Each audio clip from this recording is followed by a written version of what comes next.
तो फिल्म की शुरुआत में हम मेन कैरेक्टर ब्रैड को देखते हैं, जो एक पायलट था। वो एयरपोर्ट पर आगे बढ़ रहा था, साथ ही अपनी बेटी से वीडियो कॉल पर बात भी कर रहा था। वो उसे कहता है कि मैं काम खत्म करके जल्दी तुमसे मिलने आऊंगा, जो सुन वो खुश हो जाती है। इसके बाद ब्रैड पायलट वाले केबिन में आकर अपने साथी पायलट से मिलता है और दोनों अपने अपने बारे में बातें करने लगते हैं। फिर फौरन बाद ब्रैड को बाहर बुलाया जाता है। एक ऑफिसर उसे बताता है कि इमरजेंसी की वजह से तुम्हें एक कातिल को अपने साथ ले जाना पड़ेगा, जो बहुत ही ताकतवर है, जिसका नाम टोनी है। ये जिम्मेदारी हम तुम्हें इसलिए दे रही है क्योंकि तुम काफी समझदार हो, जिस पर वो मान जाता है और अपने प्लेन के बाकी स्टाफ से आकर मिलता है। और ये लोग मुसाफिरों के बारे में बात करने लगते हैं कि सब आ गए हैं कि नहीं। और जैसे ही फिर सारे मुसाफिर आकर प्लेन में बैठ जाते हैं तो ये लोग फौरन अपनी उड़ान भरते हैं। ब्रैड अपने साथी पायलट को बताता है कि मैं अपनी बेटी से बहुत प्यार करता हूँ और बहुत जल्द उससे मिलने वाला हूँ। हमारा एक दूसरे के अलावा और कोई नहीं है। और फिर ये लोग रात तक प्लेन में सफर करते रहते हैं, लेकिन तभी अचानक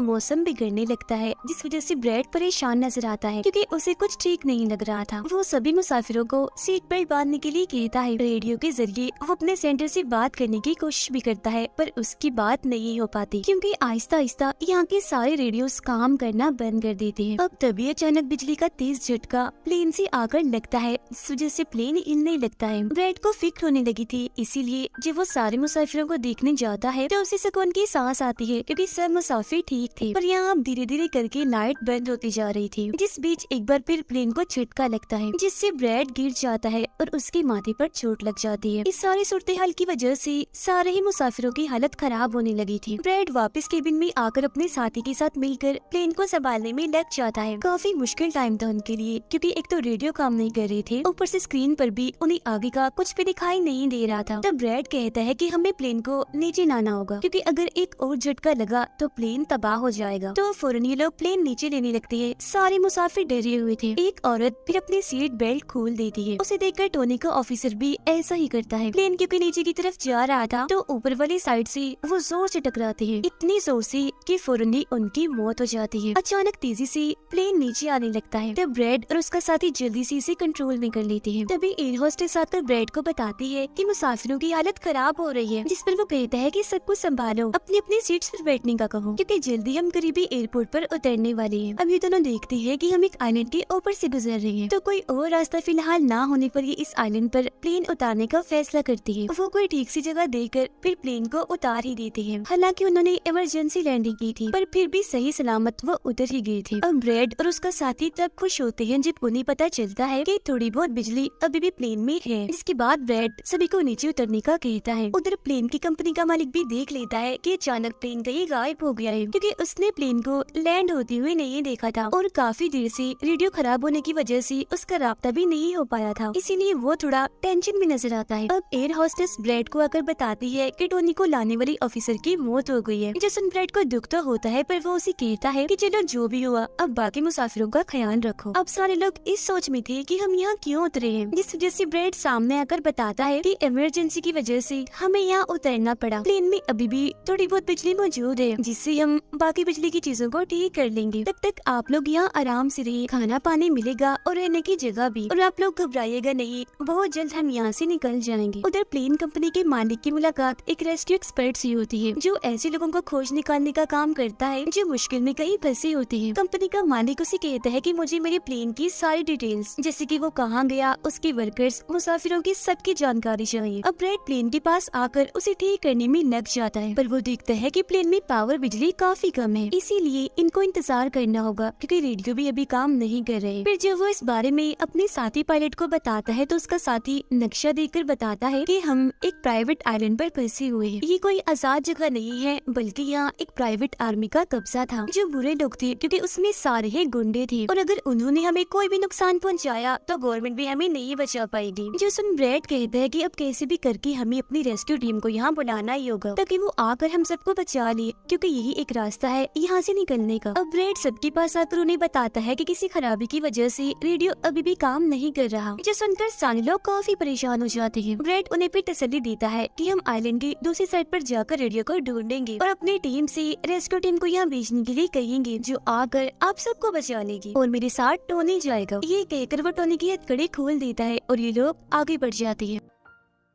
अब हम प्राइवेट आर्मी इन्हें जो बुरे लोग थे उनके हेड को देखते हैं, जिसके पास एक आदमी आकर बताता है कि यहाँ आइलैंड पर एक प्लेन आकर रुका है इमरजेंसी की वजह से, और उसके अंदर बहुत सारे लोग हैं जो अलग अलग मुल्कों से हैं। जो सुनकर प्राइवेट आर्मी का हेड उसे पैसे देता है इस जानकारी की, और फौरन अपनी टीम को तैयार होने का कहता है, क्योंकि शायद ये लोग उन्हें लौटने के इरादे से जाने वाले थे। आइलैंड के जंगल में ब्रैड और टोनी आगे बढ़ रहे होते हैं। टोनी ब्रैड से पूछता है कि तुमने मुझे आजाद क्यों किया और अब कहाँ लेकर जा रहे हो? तो ब्रैड उसे कहता है, क्योंकि मैं तुम्हारी वजह से सबको खतरे में नहीं डाल सकता, और यहाँ एक खतरनाक प्राइवेट आर्मी है जिसका मेरे साथ मिलकर तुम्हें सामना करना है। वो फिर और भी बहुत सारे सवाल ब्रैड से करता है, और फिर अचानक ही चुप हो जाता है। तो जब ब्रैड पीछे मुड़कर देखता है तो टोनी वहाँ नहीं था, वो गायब हो गया था। उधर रेस्क्यू एक्सपर्ट प्लेन की जानकारी निकालने में लग जाता है। एक वीडियो में वो ब्रैड को देखता है जो झगड़ते हुए मुसाफिर से लड़कर उसे काफी मारता है। अब उसकी लड़ने की महारतें देखकर रेस्क्यू एक्सपर्ट काफी खुश हो गया था। जिसके बाद वो एक प्राइवेट कंपनी के लीडर से बात करता है, कहता है कि आप लोग तैयार रहिए, कभी भी आपकी जरूरत हमें पड़ सकती है। जिस पर वो हाँ बोलता है। जंगल में आगे बढ़ते हुए ब्रैड एक खाली पड़ी फैक्ट्री में जाता है, जहाँ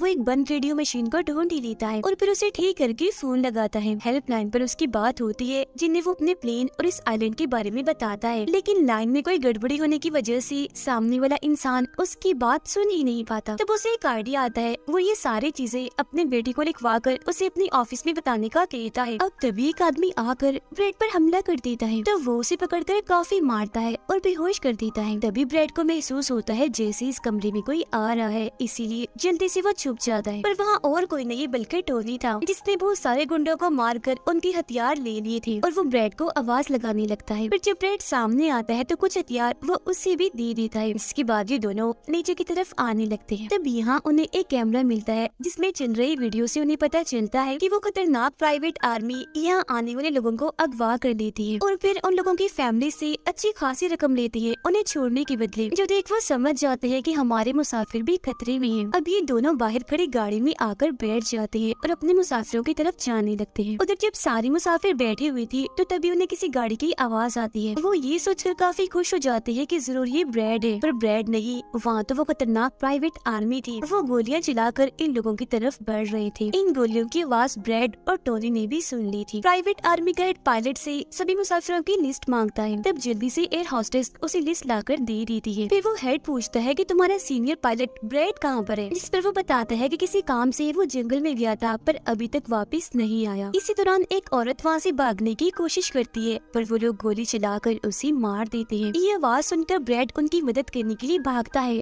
पर टोनी उसे रोक लेता है। गुंडे सारे मुसाफिरों को बस में बिठाने लगते हैं, क्योंकि वो इन्हें अपने साथ ले जा रहे थे बंदी बनाकर। उनका लीडर अपने दो साथियों को कहता है कि प्लेन में जाओ और सारा जरूरी कीमती सामान ले आओ। जिसके बाद खुद वो सारे मुसाफिरों को लेकर यहाँ से निकल जाता है। तब ब्रैड टोनी पर गुस्सा करने लगता है कि वो हमारे लोगों को ले गई और तुमने मुझे जाने ही नहीं दिया। जिस पर टोनी उसे समझाता है कि वो काफी बड़ी आर्मी थी, खतरनाक लोग है वो, अगर तुम चली भी जाती तो इतनी बड़ी आर्मी से अकेले नहीं लड़ पाते। फिर अभी दोनों दुखी तो थे, पर आगे बढ़ जाते हैं और उन दोनों गुंडों को पकड़ लेती है जो प्लेन से कीमती सामान ले रही थी। ब्रैड गन पॉइंट पर उनसे पूछता है कि मुसाफिरों को लेकर कहाँ गया होगा तुम्हारा हेड? जिस पर वो बताता है कि यहाँ एक खाली फैक्ट्री है, वहीं गए होंगे वो लोग। अब रेस्क्यू एक्सपर्ट को ब्रैड की बेटी से उधर की सारी सूरत हाल का पता चल गया था, यानी कि उनका प्लेन वहाँ एक आइलैंड पर फंसा हुआ है और साथ ही वहाँ एक काफी खतरनाक प्राइवेट आर्मी भी है। वो इस बारे में प्लेन कंपनी के मालिक को बताता है, जिस पर वो कहता है कि फौरन अपनी प्राइवेट टीम और रेस्क्यू टीम को भेजो। फिर ये लोग जैसे तैसे करके उस आइलैंड और उनके प्लेन को ढूंढ लेते हैं। जब इनके बीच फैसला होता है कि प्राइवेट टीम का लीडर सबसे पहले वहाँ जाएगा अपनी टीम के साथ। उधर एक गाड़ी के जरिए ब्रैड और टोनी फैक्ट्री की तरफ जा रहे थे, जिसके पास पहुंचकर ये चुपके से अंदर घुस जाते हैं, जहाँ वो सारे गुंडे मुसाफिरों की वीडियोस बना रहे थे, ये दिखाने के लिए कि कौन सा मुसाफिर किस मुल्क से है। अब प्राइवेट टीम भी प्लेन के पास पहुंच जाती है, पर इन्हें जब वहाँ कोई नहीं दिखता तो टीम का लीडर प्लेन के अंदर जाकर चेक करता है, जहाँ 2 लोगों की लाशें थी। इसके अलावा वहाँ ब्रैड का छोड़ा हुआ मैसेज भी मिल जाता है, जो कि उस फैक्ट्री तक आने का रास्ता था। फैक्ट्री में दोनों छुपकर उन गुंडों पर नजर रख रही थी, जिनमें से 2 गुंडों को वो पीछे से आकर पकड़ लेते हैं और मुंह बंद करके उनका दम घोट देते हैं, जिससे उनकी मौत हो जाती है।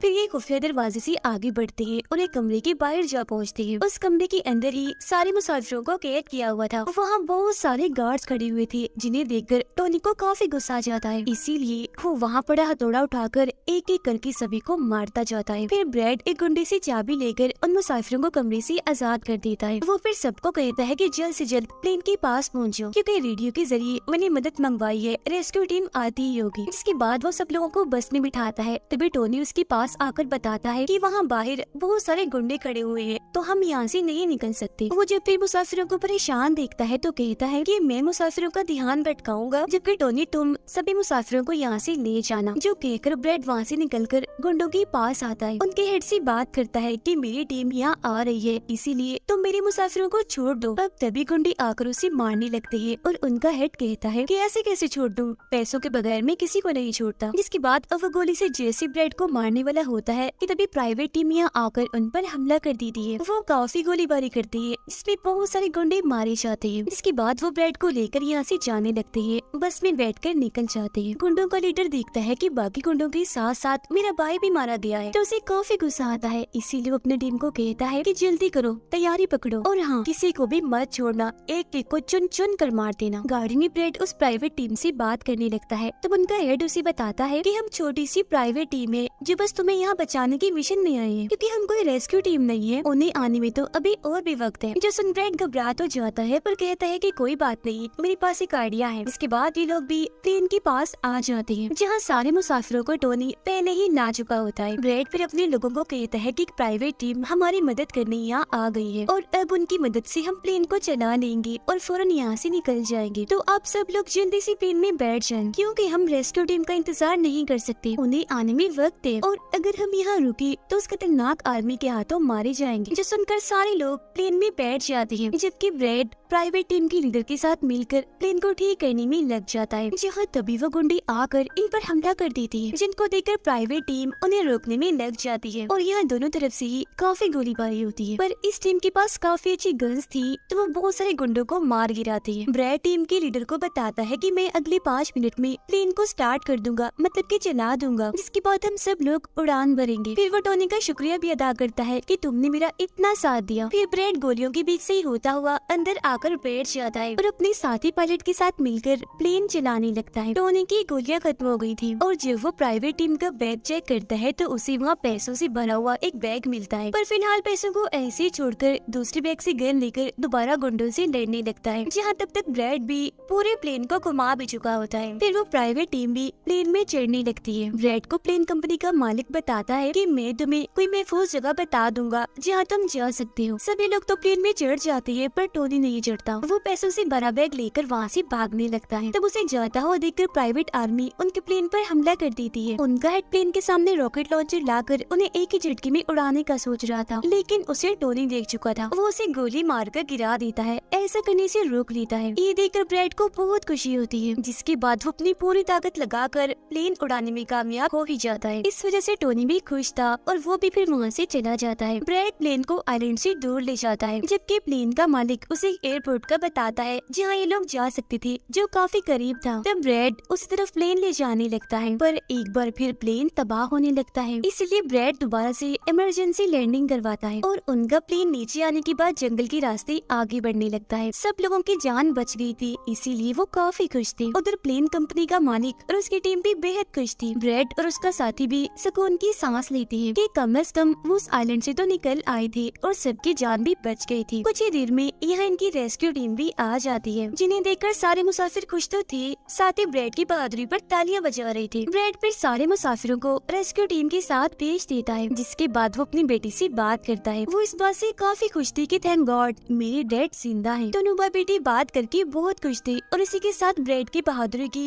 ये कहानी इधर ही खत्म हो जाती है।